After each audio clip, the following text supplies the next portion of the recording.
She stole from the wrong man. Marigold stands frozen, her heart hammering like a war drum, gripping $2,000 that don't belong to her. Money from the Mafia boss. Cassius Levine's money, a man whose very name makes criminals tremble. Marigold. His voice shatters the silence. He's there, standing in the shadows, seeing it all, the envelope clutched in her hands, the guilt carved into her face, the raw fear in her eyes. He moves closer, one step, another. She can't move, can't even breathe. What does a man like him do when he's been betrayed? What happens when he catches his employees stealing? What transpired in those next 30 seconds would define the rest of their lives. But first, he had to know why. And when he discovered her truth, nothing would ever be the same. Marigold's hands trembled as she stood in the hallway outside his office. The mansion was silent, except for the soft hum of the air conditioning and the distant tick of an antique clock somewhere in the darkness. It was 2:47 a.m. She knew because she'd been watching the small clock on her phone for the past 20 minutes, waiting for her heart to stop racing, waiting for the courage that never seemed to come. The envelope sat on his desk. She'd seen it there when she'd come in earlier to empty the trash, the corner peeking out from under a leather-bound ledger. Cash. Always cash in this house. Bills that could disappear without anyone asking questions. Money that moved through rooms like water, present one moment and gone the next. Her reflection stared back at her from the dark window. A woman in a simple gray uniform, hair pulled back tight, face pale under the soft glow of the desk lamp she'd switched on. She didn't look like a thief. She looked exhausted. She looked afraid. What she couldn't see in that reflection was the truth that lived beneath her skin, that she was a woman who'd been broken down piece by piece over 4 years, a mother who would do anything to protect her children, a survivor who'd learned that sometimes survival meant becoming someone you never thought you'd be. She took a step closer to the desk. Then another. The marble floor was cold under her shoes, despite the thick socks she wore to muffle her footsteps. Everything in this house was expensive. The floors, the furniture, the art on the walls, that probably cost more than she'd make in 10 years. And here she was, about to steal from the man who owned it all. And the envelope was heavier than she expected. Her fingers brushed against it, and she felt the thickness of the bills inside. How much? 500? 1,000? Enough to buy another week, maybe 2 if she was careful. Enough to keep him calm, to keep the threats at bay, to keep her babies safe. She picked it up. The weight of it settled in her palm like a stone, like evidence, like guilt made tangible. Her breathing was too loud in the quiet room. She could hear her own heartbeat pounding in her ears. Just take it, put it in your pocket. Walk away, come back tomorrow and clean like nothing happened, like you're still the same person you were yesterday. But she wasn't. She hadn't been that person for months now. Marigold. The voice came from behind her, soft and steady, and she felt her entire body freeze. Not from cold, but from pure, crystalline terror. The envelope slipped from her fingers and landed with a soft thud on the desk. She turned slowly, her mouth dry, her mind scrambling for excuses that wouldn't come. He stood in the doorway, tall, dressed in dark clothing that made him blend with the shadows, his face unreadable in the dim light.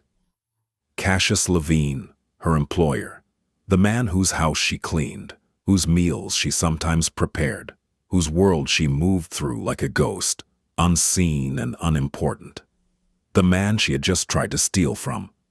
Cassius didn't move, didn't shout, didn't reach for his phone to call security.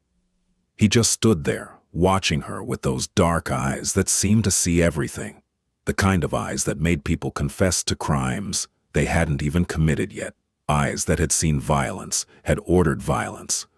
They had lived in a world where power was the only currency that mattered. But right now, those eyes held something else. Curiosity. And something that might have been concern. Marigold's voice cracked. It's late, he said quietly. His voice was calm, almost gentle, which somehow made it worse. A voice that could order a man's death as easily as it could order dinner, but right now it carried no threat. Only observation. You should go home. That was it. No accusations, no threats, no demands for explanations. Just a simple statement, delivered in a tone that could have been discussing the weather. She nodded, unable to speak, unable to breathe properly. She moved toward the door, keeping her eyes down, expecting any second for his hand to shoot out and grab her arm, for security to appear. For the consequences she deserved to finally arrive. But he stepped aside, let her pass. The scent of expensive cologne and something else, cigarette smoke maybe, or the leather from his jacket, drifted past her as she slipped through the doorway and into the hall. She didn't run. Every instinct screamed at her to bolt, to race down the stairs and out the door and never come back. But she forced herself to walk at a normal pace, her legs shaking, her hands clenched at her sides. Behind her, she heard nothing, no footsteps, no calls to stop, nothing, and somehow that silence was more terrifying than any threat could have been. He caught her stealing and didn't say a word. Cassius stood in his office long after Marigold had left, staring at the envelope she'd dropped. He'd known about the missing money for weeks. Small amounts at first, 50 here, 100 there. Amounts that his accountant had flagged, but that he'd dismissed as unimportant. Money was meaningless to him in quantities that small. He made more in an hour than most people made in a month. But he'd been curious. Who was taking it? Why? And why always such small, careful amounts? So he'd watched, paid attention. And he'd noticed things about his housekeeper that he'd been too busy to see before. The way she sometimes winced when she lifted heavy objects. The faint discoloration on her wrist that looked like finger marks. The split lip she'd tried to hide with makeup 2 weeks ago. The way she flinched when he entered a room unexpectedly, as if expecting violence. Cassius had built his empire on understanding people, their weaknesses, their fears, their motivations. And Marigold was afraid. Not of him, which was interesting, of something else. Someone else. Tonight he'd decided to find out who. He pulled on a dark jacket and left the mansion through a side entrance, getting into an unmarked car he kept for occasions when he didn't want to be noticed. By the time he reached the staff parking lot, Marigold was sitting in her old Honda, her forehead pressed against the steering wheel. He followed her through the quiet streets of the city, keeping several cars back, using techniques he'd learned long ago, in a different life. She drove to an apartment building in a neighborhood that had seen better days. Cracked pavement, flickering streetlights, the kind of place where people minded their own business because asking questions was dangerous. And he parked down the block and watched her walk toward the building. She stopped outside the entrance, her hand on the door, and he saw her take several deep breaths. Like she was gathering courage just to go home.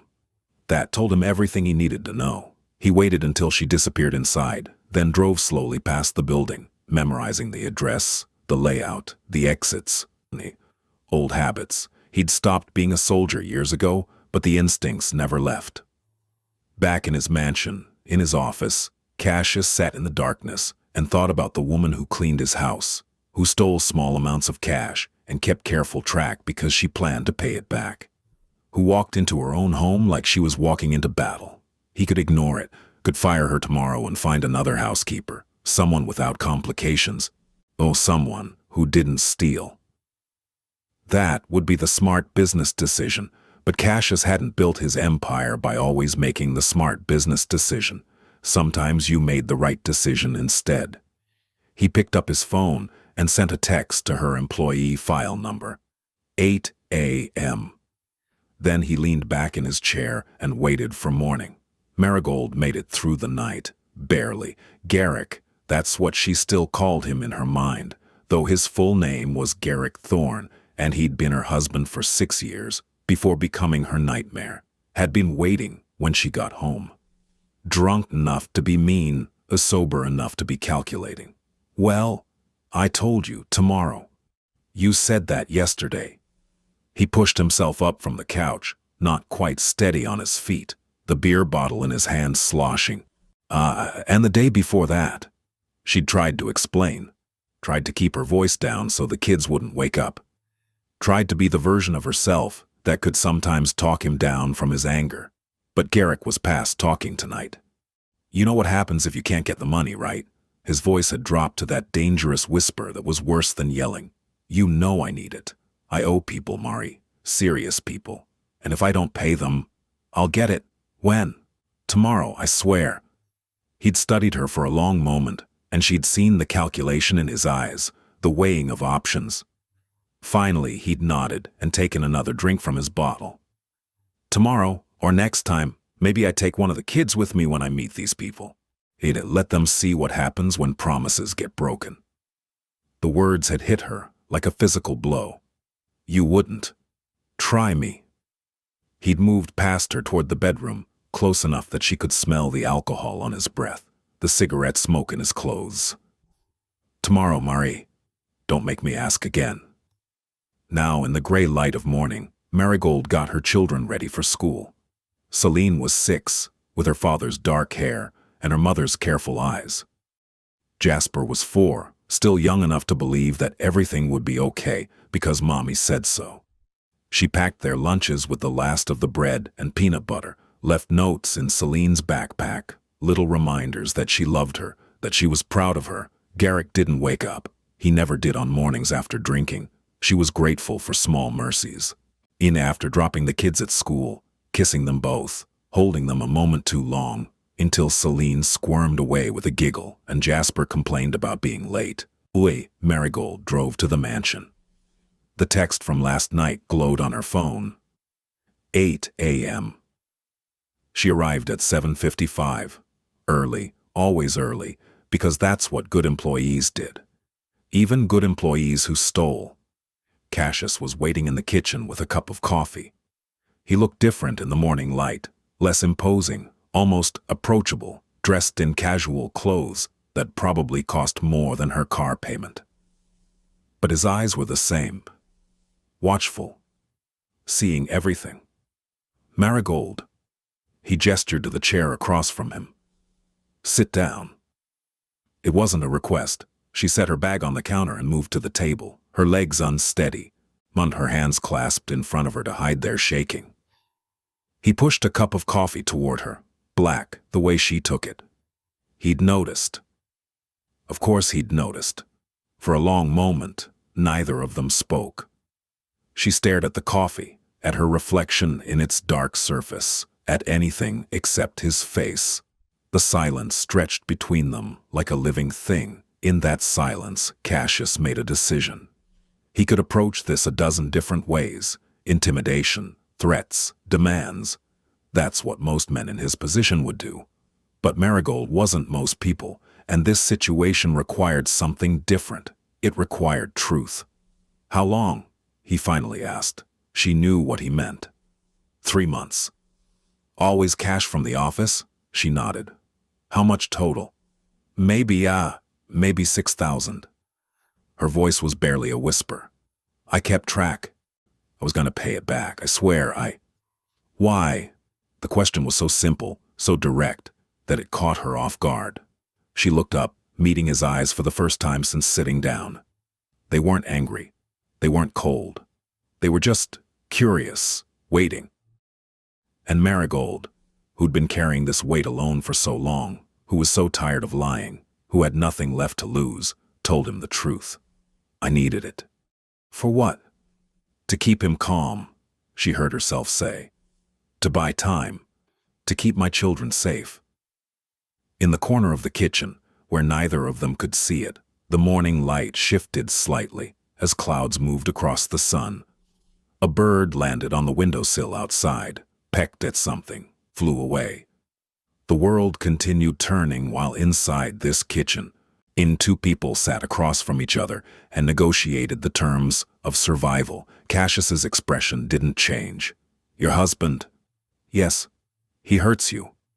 It wasn't a question, but she answered anyway. Sometimes. And the children? No. The word came out fierce, protective. Never. I would never let him. But he threatens to. She closed her eyes, nodded. Cassius had seen a lot of things in his life. Violence, betrayal, the 1,000 small cruelties that people inflicted on each other in the name of power, or profit, or simple meanness. But there was something about this, a woman stealing to protect her children from their own father, that touched something in him he'd thought was long dead. Empathy. Recognition. The memory of his own mother, doing whatever she had to do to keep him safe from his father's fists. You should have asked me for help." Marigold almost laughed. It came out as something between a sob and a cough. "Ask you? You're my employer. She gestured vaguely at the mansion, at him, at everything. "I can't just ask you to solve my problems. That's not how this works." "How does it work?" "You pay me to clean your house. That's it. My personal life, my problems, those aren't your concern." And yet, here we are.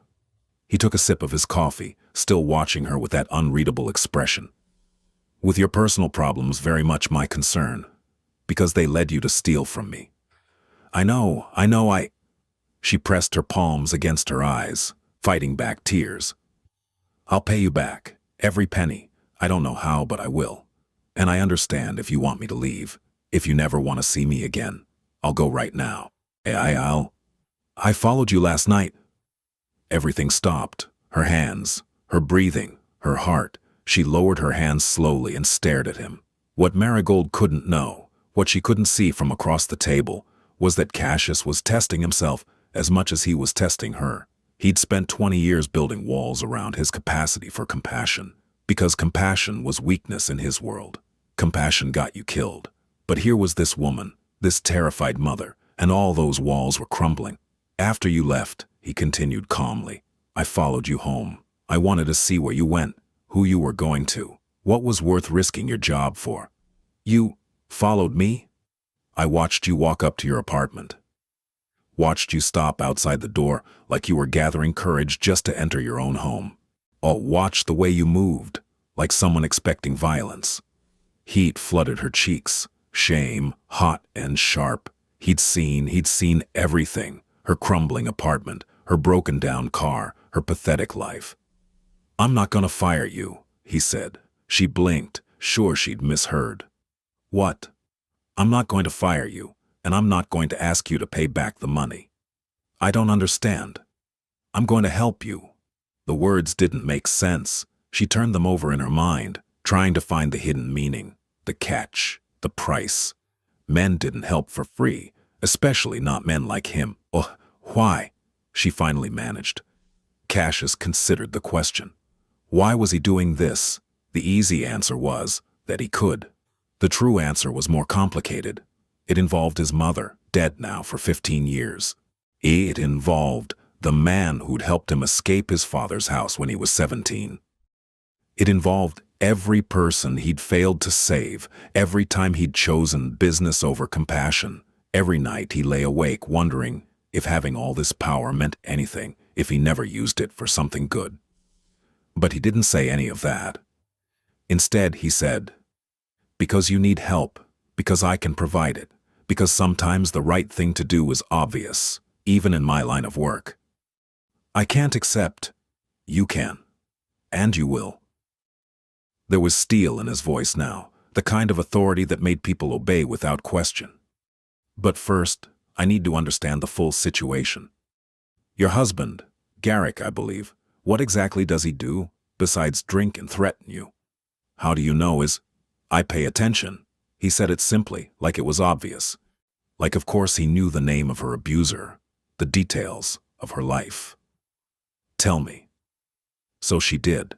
She told him everything about Garrick's gambling debts, the people he owed money to, the way he'd started asking her for more and more cash, about the nights he came home drunk and angry, about the threats that had evolved from vague to specific, from directed at her to directed at the children.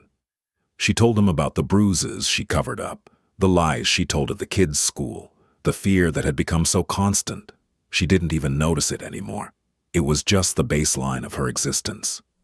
She told him how she'd started stealing, small amounts at first, money she found in coat pockets or left on counters, always from the rooms she was assigned to clean, always careful never to take so much it would be noticed. Then how it had escalated when Garrick's demands increased, how last night had been the first time she'd gone into his office, the first time she'd been desperate enough to cross that line. Cassius listened without interrupting. His coffee grew cold between his hands, but he didn't notice. He was too busy cataloging information, building a strategy, planning the moves that would dismantle Garrick's power piece by piece. Because that's what Cassius did. He dismantled things. He'd built his empire by understanding systems, how they worked, where their weak points were, how to apply pressure until they collapsed. He'd done it to rival organizations, to corrupt politicians, to anyone who stood in his way. Now he was going to do it to Garrick Thorne. When Marigold finished, the silence felt different, heavier. He threatened to take your children to meet the people he owes money to, Cassius finally said. Yes. When? Last night. If I don't bring money today, he said. She couldn't finish the sentence. Cassius set down his coffee cup with deliberate care. When he spoke, his voice was quieter than before, but there was something in it that made Marigold's skin prickle with awareness. It was the voice of a man who'd ordered terrible things done, but right now it carried a different kind of promise. Protection, not punishment. That won't happen. You don't understand. Garrick, I understand perfectly. He leaned forward slightly. I understand that you're trapped in a situation you can't escape alone.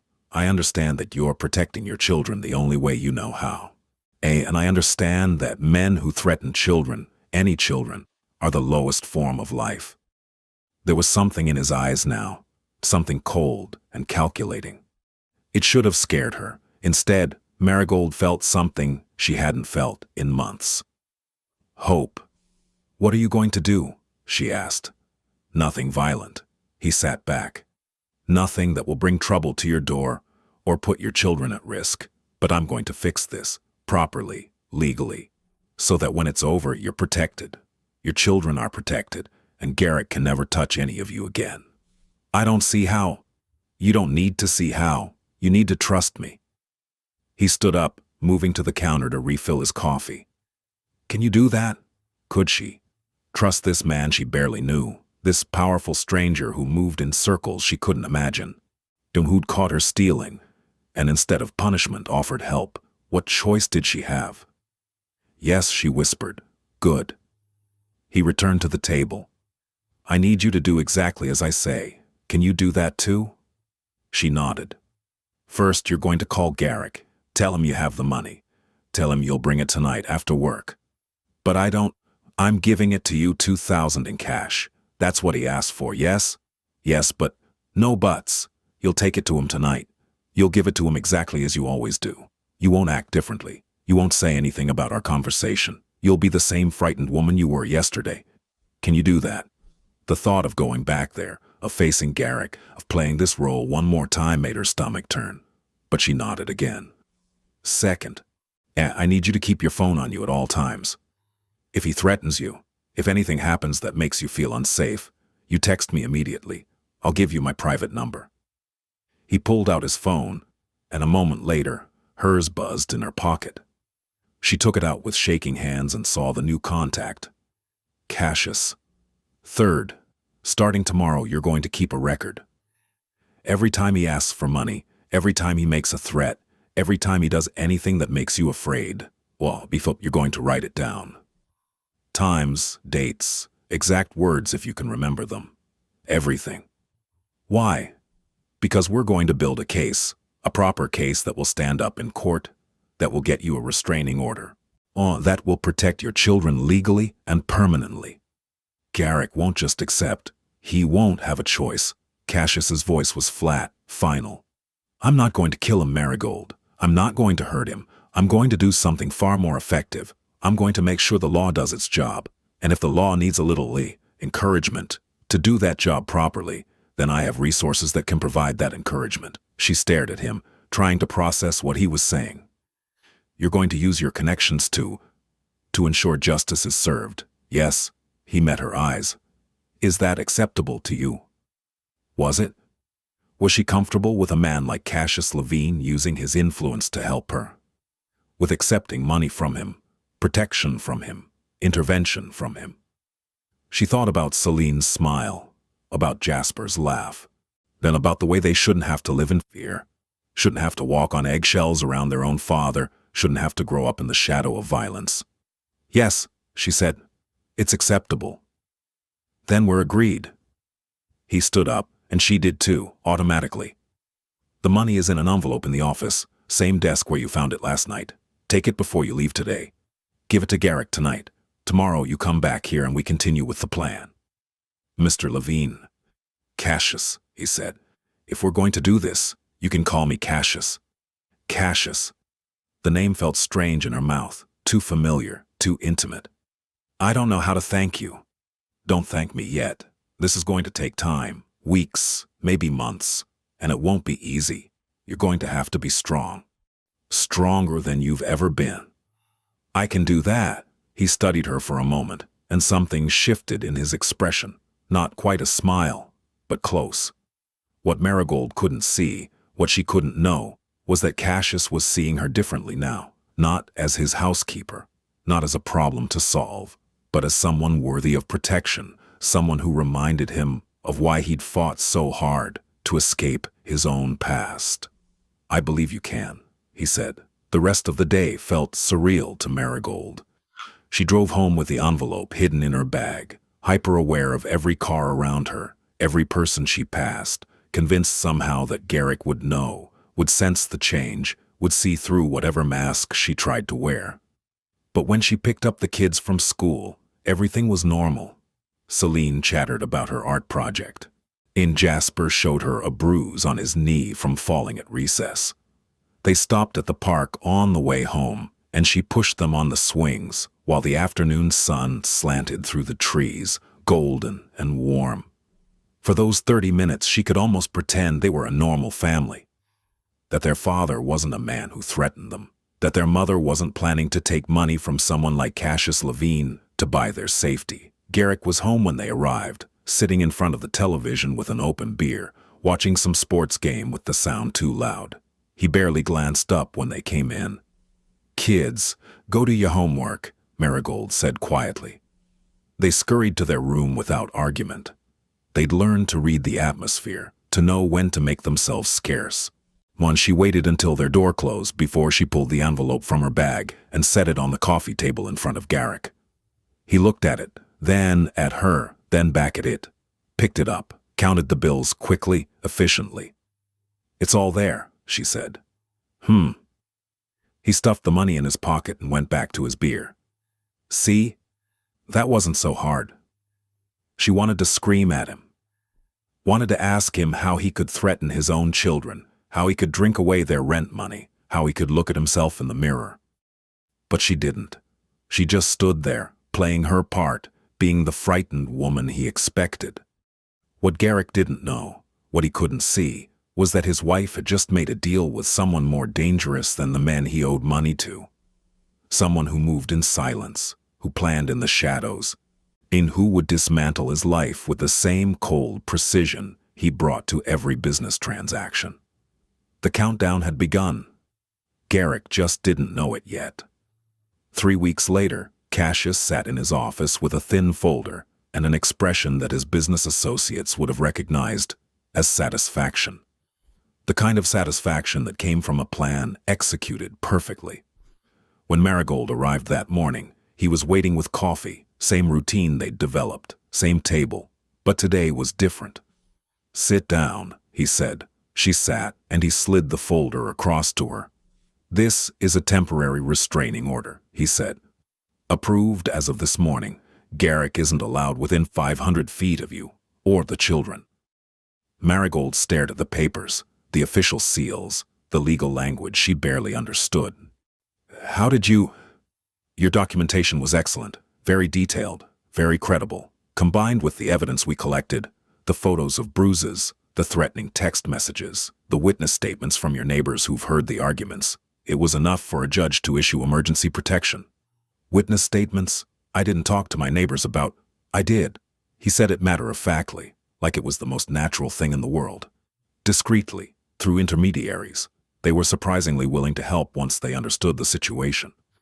Of course he had people who could do that, people who could knock on doors and ask questions and gather evidence without raising suspicion. Marigold should have been disturbed by the reach of his influence. Instead, she felt tears prickling at her eyes. In his office on the other side of the city, Cassius's lawyer, Maren Voss, a woman who'd built her career defending the indefensible and occasionally prosecuting them when the price was right, reviewed her notes one more time. The Thorne case had been almost too easy. Men like Garrick always left trails. They were too arrogant, too convinced of their own invincibility to cover their tracks properly. She'd seen Cassius do this before, seen him use his considerable resources to help people who had nowhere else to turn.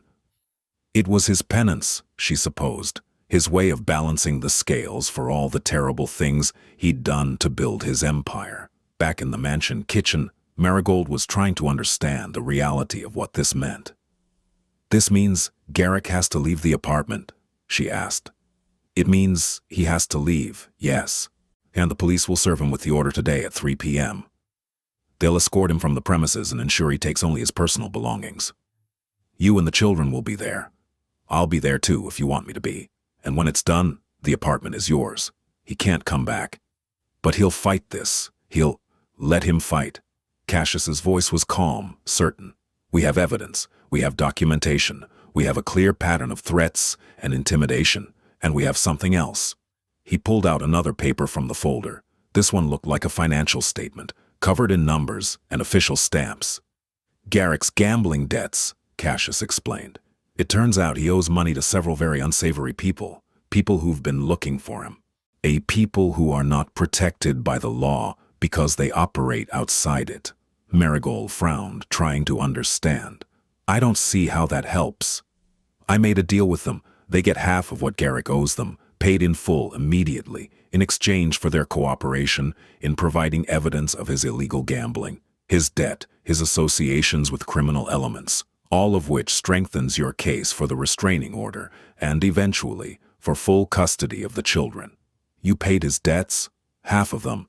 The other half he'll have to figure out on his own. But here's the thing. Those people I made the deal with, they're not going to be patient about collecting the remainder, which means Garrick is going to be very busy, very stressed, and very motivated to stay far away from you and focus on his own survival." What Cassius didn't say, what he kept to himself, was that he'd also made it clear to those debt collectors that Marigold and her children were under his protection, that anyone who threatened them would answer to him personally, that there were lines that couldn't be crossed. It was the kind of message that didn't need to be spelled out. People in that world understood. They knew who Cassius Levine was. They knew what happened to people who crossed him. Marigold would never know about that conversation. She didn't need to. All she needed to know was that she was safe. "I don't know what to say," she whispered. "You don't have to say anything." Cassius stood up, straightening his jacket. "You just have to be ready at 3 p.m. I'll pick you up at 2:30. We'll go together, and we'll make sure this is done properly." "Why are you doing this?" The question burst out before she could stop it. "Really? Why?" He paused in the doorway, his back to her, silent for a long moment. In that silence, Cassius thought about his mother. About the night his father had broken her ribs, and she'd still gotten up the next morning to make breakfast, to smile at Cassius, to pretend everything was fine. About how she'd died still protecting him, still keeping secrets, still believing that somehow she could make it all work out. He thought about the man who'd helped him escape, a restaurant owner who'd seen the bruises, who'd offered him a job and a place to stay, who'd asked no questions and expected nothing in return, who'd saved his life simply because it was the right thing to do.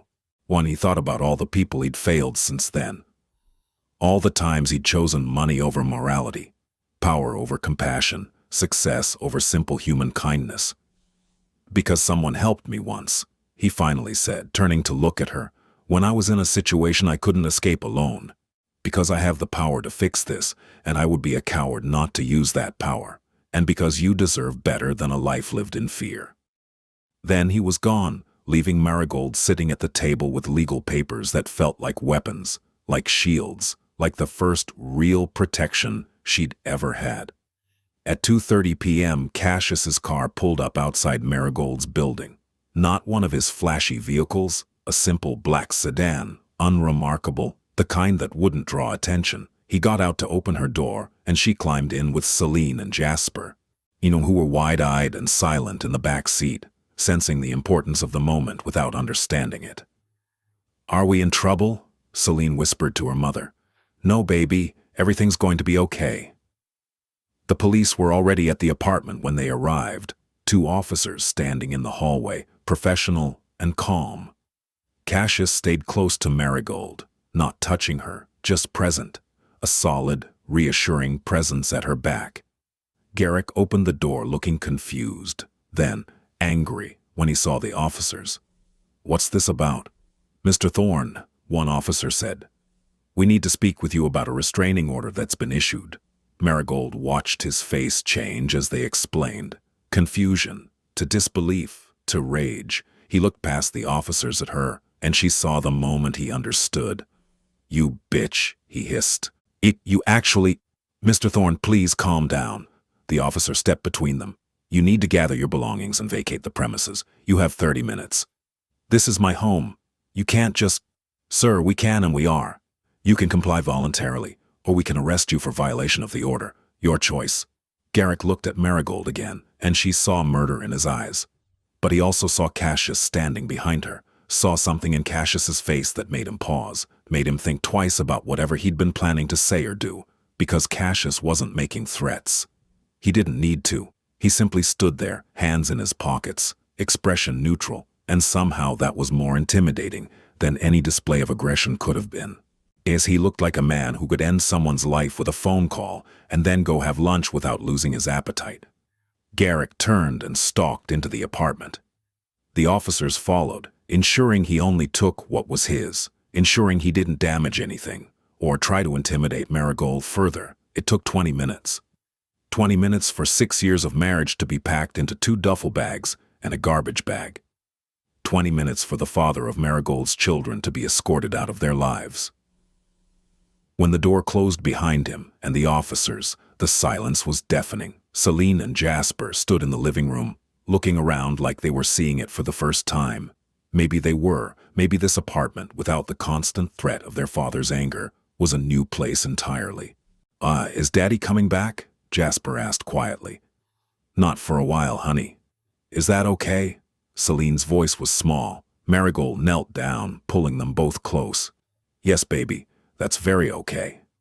Cassius stayed by the door, giving them space, but when Marigold looked up at him over the children's heads, he nodded once. A simple gesture that said, you did it. You're safe now. What Marigold couldn't see, what she couldn't know, was how much this moment meant to Cassius. How it felt like redemption, in a way that all his money and power never had. How watching this woman, finally free from fear, made something in his chest feel warm and light and terrifying.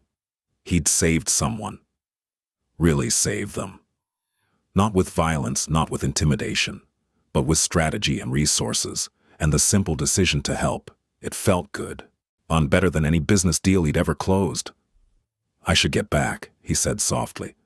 Unless you need… We're okay. Marigold stood up, still holding the kids' hands. Thank you for everything. This isn't over yet, he reminded her. There's still the custody hearing, the final restraining order, making sure he stays away.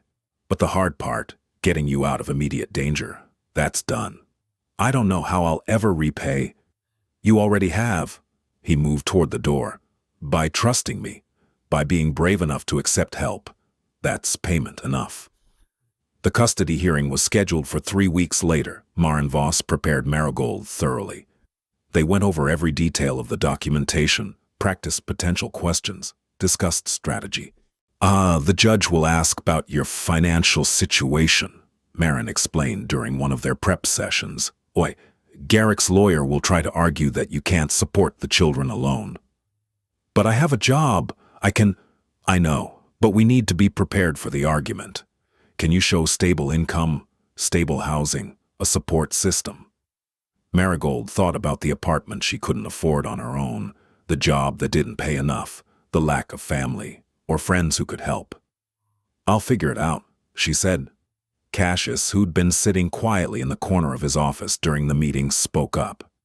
She has stable housing. I own the building her apartment is in.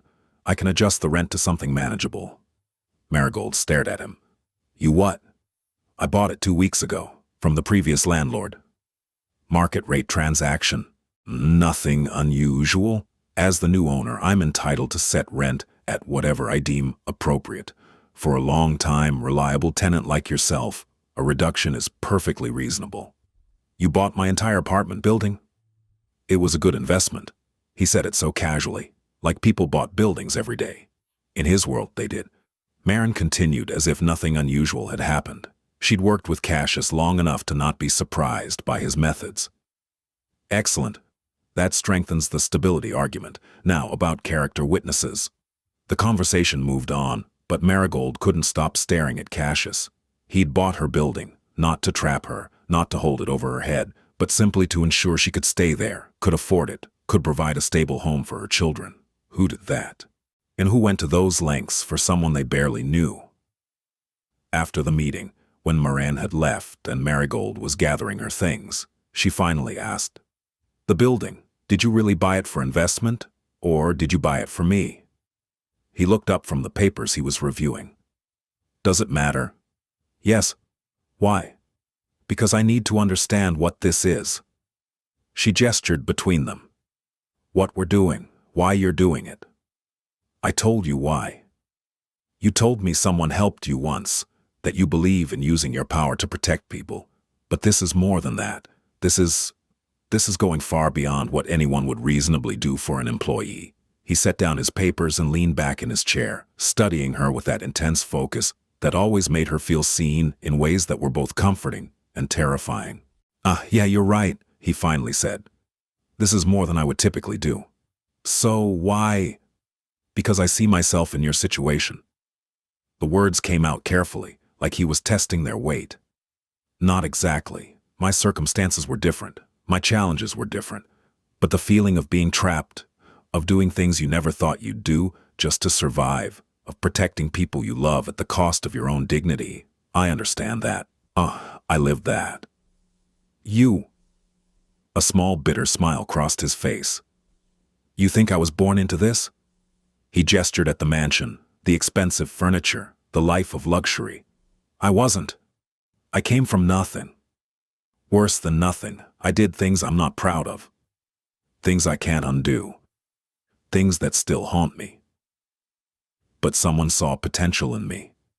Saw that I was worth saving, and they helped me become something more than what my circumstances dictated. And now you're paying it forward." Something like that. He stood up, moving to the window that overlooked the gardens. "I can't undo my past, Marigold. I can't make the world a better place in any grand, sweeping way. But I can help individuals. One at a time. I can use the power and resources I've accumulated to fix problems that the system doesn't care about. And when I see someone like you, strong, determined, fighting for your children despite impossible odds, I see someone worth fighting for." Marigold felt her throat tighten. "I'm not that special." "You're more special than you know." He turned back to face her. "You could have given up. You could have become bitter and hard and cruel. Instead, you steal money to protect your children. Why, you show up for work even when you're exhausted and afraid. You smile at them and make them spaghetti and push them on swings. You're a good mother, Marigold. A good person. That's worth protecting." She didn't know what to say to that. Didn't know how to process the warmth in his voice, the sincerity in his eyes, the way he looked at her like she was something precious instead of a burden. What she didn't know, what Cassius would never tell her, was that helping her had become more than just a good deed. It had become personal. She'd reminded him of who he used to be, of the better version of himself he'd abandoned somewhere along the way to building his empire. Helping her felt like helping himself, like maybe he could still be more than just the sum of his worst decisions.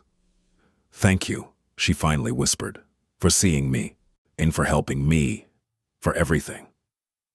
"You don't have to thank me. Just keep being who you are. Keep fighting for them. That's enough." The custody hearing went better than Marigold dared hope. Garrick's lawyer tried to argue that she was unstable, that she couldn't support the children, that the restraining order was based on exaggerated claims. But Marin had evidence. Pages and pages of documentation, photos of bruises, threatening text messages, neighbor testimonies, financial records showing Garrick's gambling and drinking. The judge listened to it all with a stern expression, asked pointed questions, and finally ruled in Marigold's favor. Full custody. Supervised visitation for Garrick only if he completed anger management and substance abuse programs. Child support payments enforced through the court. Marigold walked out of that courthouse feeling like she could breathe for the first time in years. Cassius was waiting outside, leaning against his car, wearing sunglasses that made him look like something out of a movie. He straightened when he saw her, and she didn't think. She just walked straight to him and hugged him. He stiffened for a moment, surprised. Physical affection wasn't something he was accustomed to, wasn't something he allowed in his carefully controlled life. But then his arms came around her, carefully, gently, like he was afraid she might break. "Thank you," she whispered against his shoulder. "Thank you, thank you, thank you." "You're welcome." His voice was soft, rumbling through his chest where her ear was pressed. "You did the hard part. I just helped clear the path." She pulled back, wiping at her eyes, laughing a little at how emotional she was being. "Sorry, I'm not usually this." "Don't apologize, you earned this moment. Feel it." So she did. She stood there in the courthouse parking lot and felt the victory, the relief, the sheer weight of fear that had been lifted off her shoulders. She felt free, and Cassius stood beside her, watching her smile, watching her cry, watching her finally allow herself to feel safe. And something in him shifted, something he'd kept locked away for 20 years, something that felt dangerous and necessary all at once. He cared about her, really cared, not as a project, not as penance, but as a person. That should have scared him. Instead, it felt like the first honest thing he'd felt in years. Life didn't immediately become perfect after that. Money was still tight, and the kids still asked about their father sometimes. There were nights Marigold lay awake worrying about the future, but it was a different kind of worry. Not the immediate, visceral fear of violence, but the normal concerns of any single parent trying to make ends meet. She kept working at the mansion. Cassius never treated her differently. She was still his housekeeper, still addressed as Marigold, still expected to do her job well. But there were small changes. A Christmas bonus that was more generous than necessary. A flexible schedule when one of the kids was sick.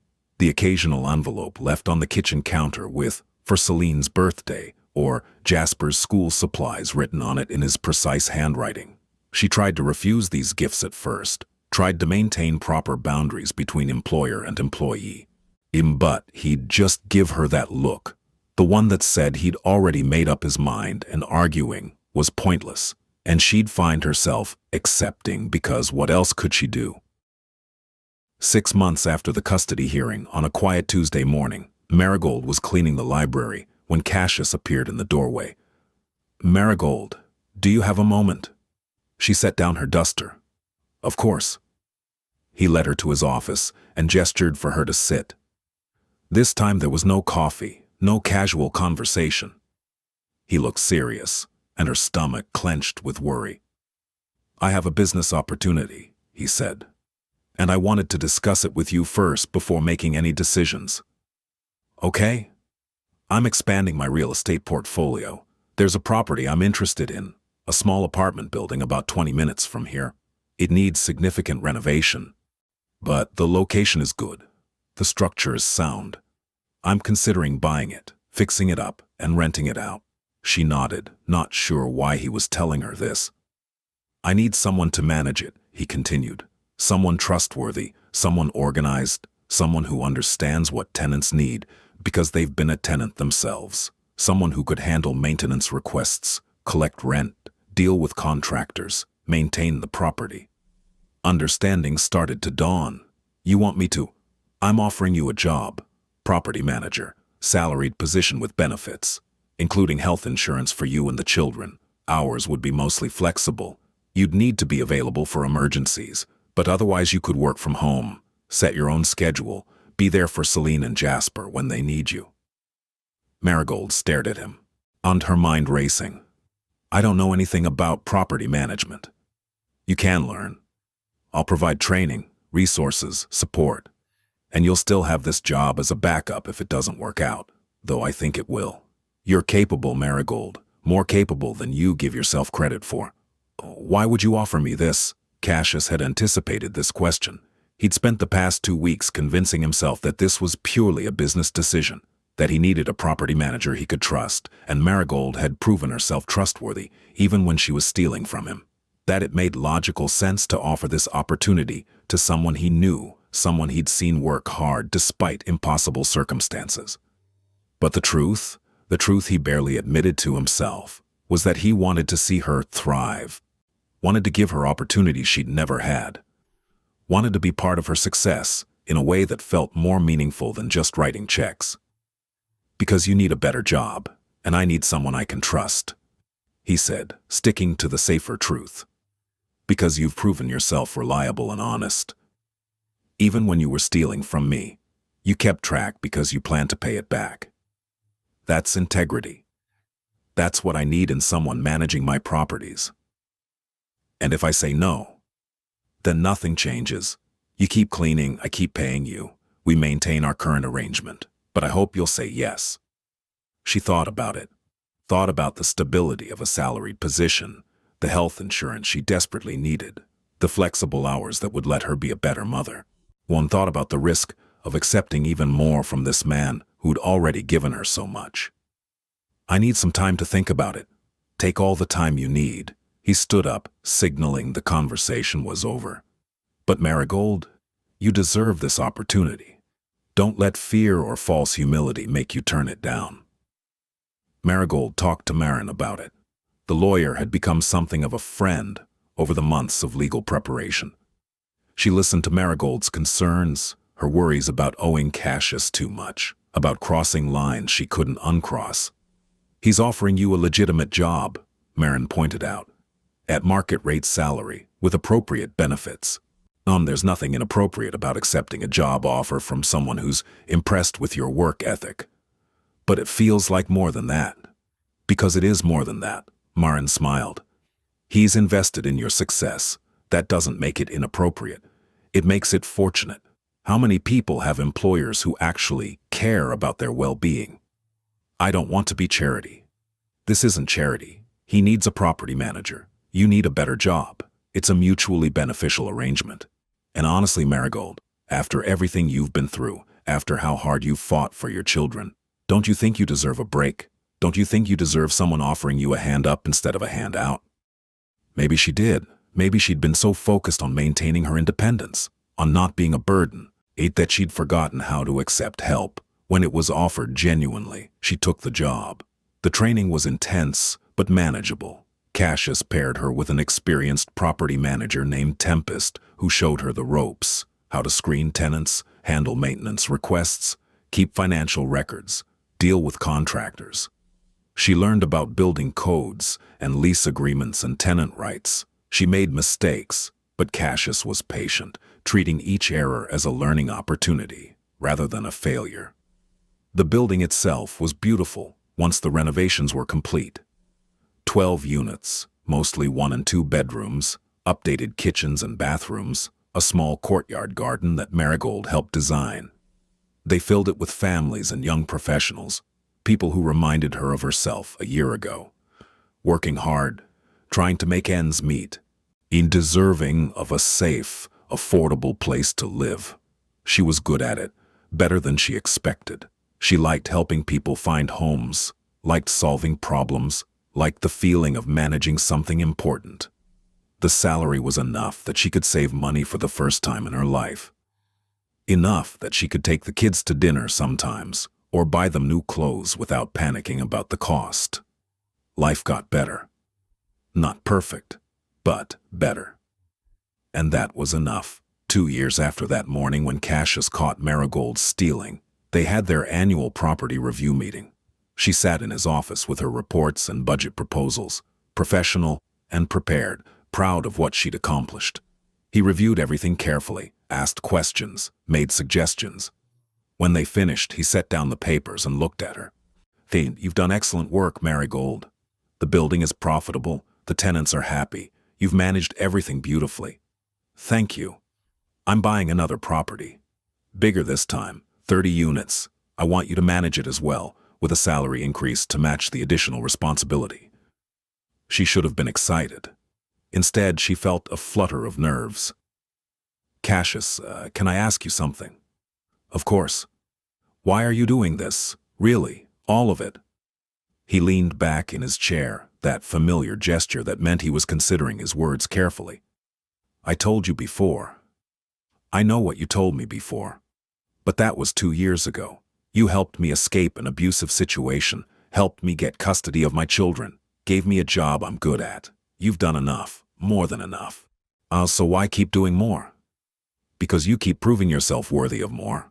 He said it simply, like it was obvious.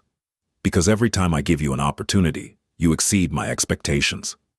Because you've gone from a desperate woman stealing money to survive, to a successful property manager who's changed the lives of dozens of families. That's not my doing, Marigold. That's you. I just opened the doors. You walked through them. But you keep opening doors. Yes? Why? He stood up and moved to the window, his back to her, silent for a long moment.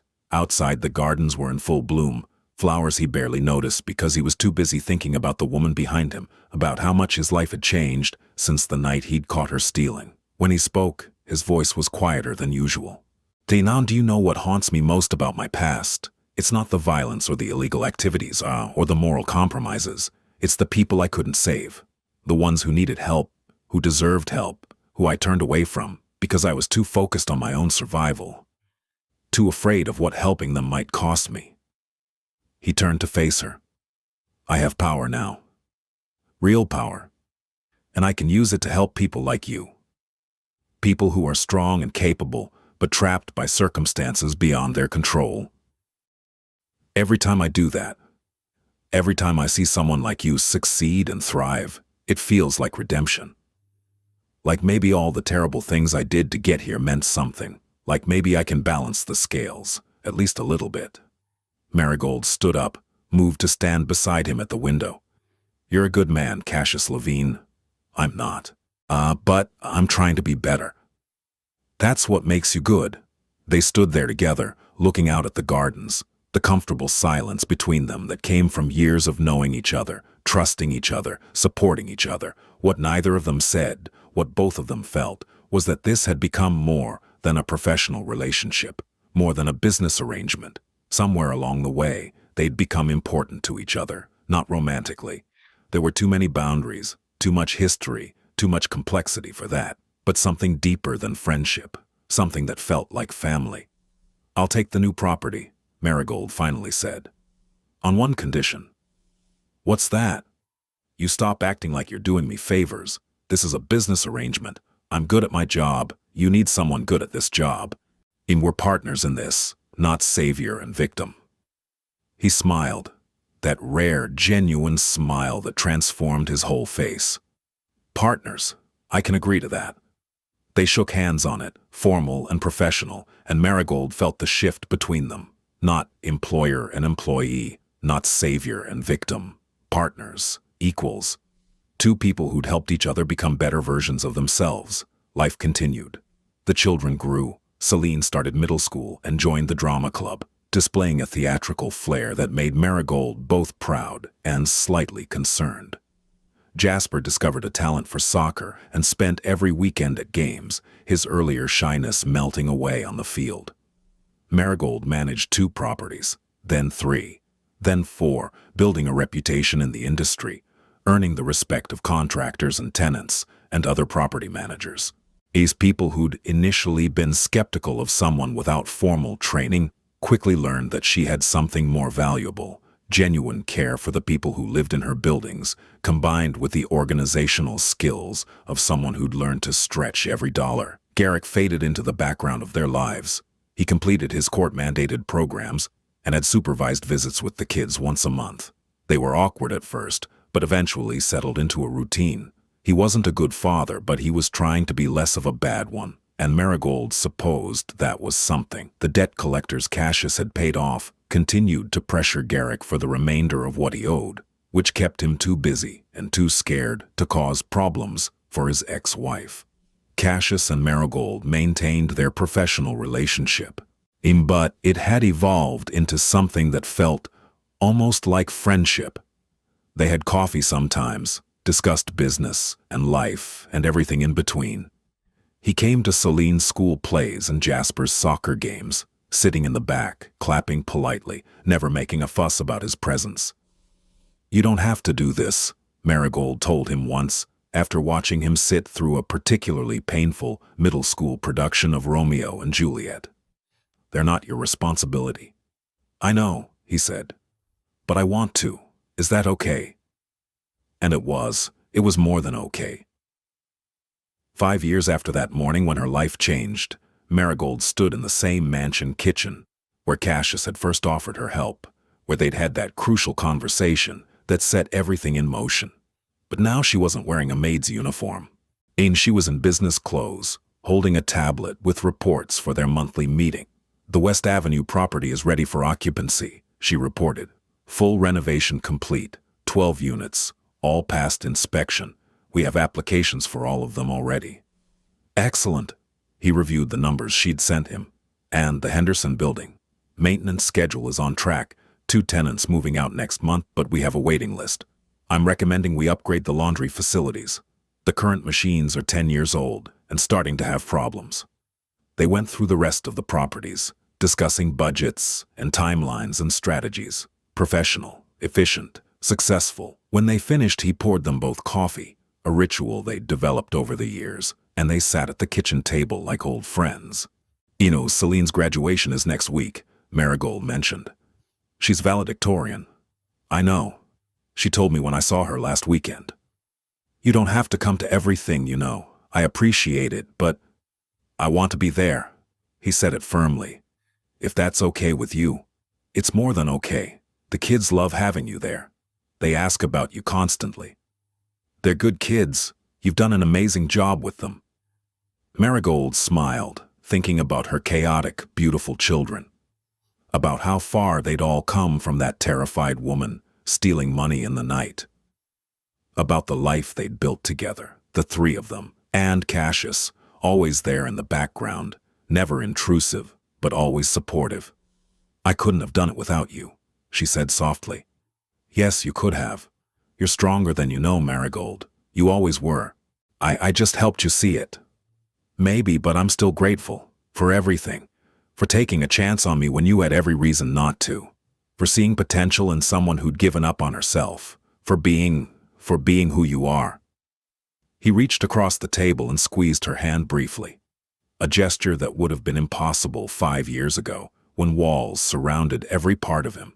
But Marigold had changed that, had changed him, simply by trusting him enough to accept help. "Thank you," he said, "for trusting me. For letting me help. For becoming my partner instead of just my employee. For showing me that redemption is possible, even for people like me." They sat there in the sunshine streaming through the kitchen windows, two people who'd saved each other in different ways. Who'd built something meaningful from desperate circumstances. Who'd proven that sometimes the right kind of help, offered at the right time, could change everything. Celine's graduation was beautiful. She gave a speech about resilience and hope and never giving up, even when things seem impossible. Words that made Marigold cry because she knew exactly where they came from, knew that her daughter had learned them by watching her mother survive.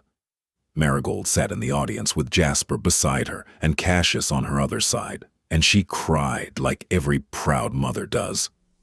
Afterward, during the reception, Celine ran up to them with her diploma in hand and threw her arms around Cassius. "Thank you for coming," she said, her face bright with joy.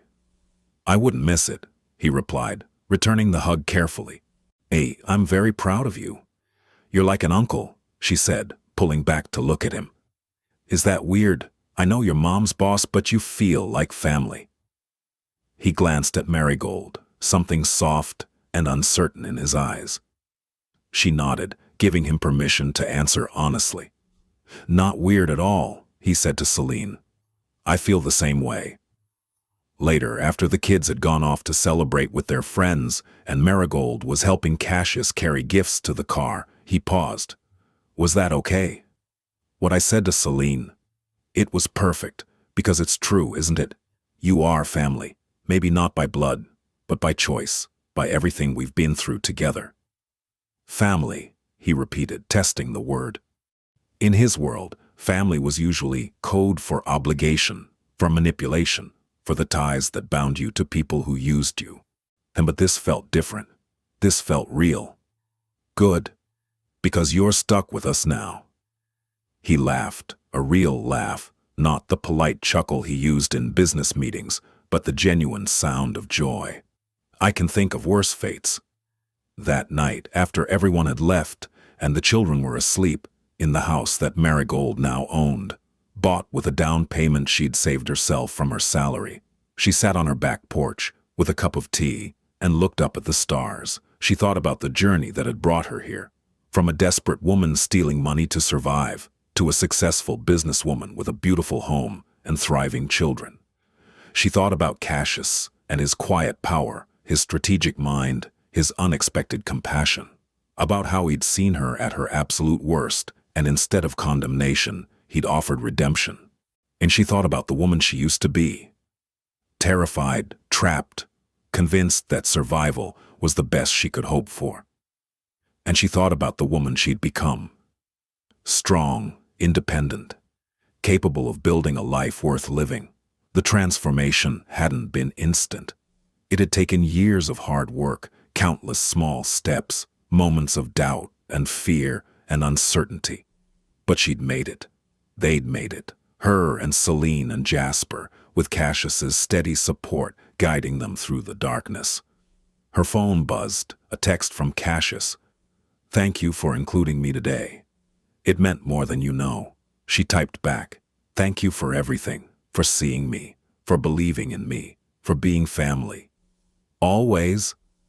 One word, but it carried the weight of promises kept, of lives changed, of redemption earned and freely given. Across the city, in his mansion that felt emptier than usual, Cassius sat in his office and looked at that single word he'd sent. Always. He'd meant it. Somewhere along the way, this woman and her children had become the most important people in his life. Not in a romantic way. There were too many complications, too much history, too much power imbalance for that. But in a way that mattered more. They'd become his reason for being better. His proof that he could use his power for something good. His redemption. He thought about his mother, who died protecting him, about the man who'd saved him, who died 5 years later, never knowing how much that simple act of kindness had mattered, about all the years he'd spent building his empire, convinced that power was the only thing that mattered, that compassion was weakness, and that helping others was a luxury he couldn't afford. And then he thought about Marigold, trembling in his office with stolen money in her hands, about the decision he'd made that night to follow her, to understand, to help. That decision had changed everything. It had given him purpose beyond profit.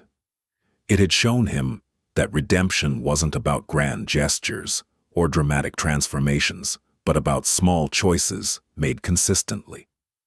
About opening doors for people and letting them walk through on their own power. About using strength to protect rather than dominate. He'd saved Marigold, but in doing so, she'd saved him too. Cassius stood up and moved to the window, looking out at the gardens lit by moonlight. Somewhere out there, Marigold was sitting on her porch, maybe thinking about him, maybe not. And her children were sleeping safely in their beds. She had a job she was good at, a home she owned, a future full of possibility. And he'd been part of making that happen. For the first time in 20 years, Cassius Levine felt something close to peace. Not the absence of problems. He still had a criminal empire to manage, enemies to outmaneuver, the weight of terrible decisions that could never be undone. But the constant, gnawing emptiness that had defined his existence for so long had been replaced by something else. Purpose, connection. The knowledge that at least one person in this world was better off because he'd made the choice to help instead of hurt. It was enough, more than enough. Cassius finished his drink and headed upstairs. Tomorrow there would be business to attend to, problems to solve, and the usual complications of his life. But tonight, he could sleep knowing that he'd done at least one thing right. He'd caught a woman stealing, and instead of punishment, he'd offered her hope, and that hope had grown into something beautiful, something that transcended the transaction that started it all, something that proved that even people who'd done terrible things could still choose to do good. In her house, Marigold locked the doors, not to keep danger out, because the danger was gone, but simply because it was nighttime, and that's what you did. Normal. Safe. Home. The lights went out one by one as she moved through her house, and in the darkness, she smiled. You're not alone anymore. Neither of them would ever be alone again. They'd found in each other something rare and precious, not romance, not dependence, but genuine partnership. Two people who'd been broken in different ways, who'd helped each other heal, who'd proven that sometimes the most unlikely connections become the most meaningful. She wasn't stealing for herself, she was buying time. But time had given her something she never expected, not just survival, but a life worth living, not just escape, but transformation, not just safety, but joy. And that, she thought as she checked on her sleeping children one last time, that was worth more than all the money in the world.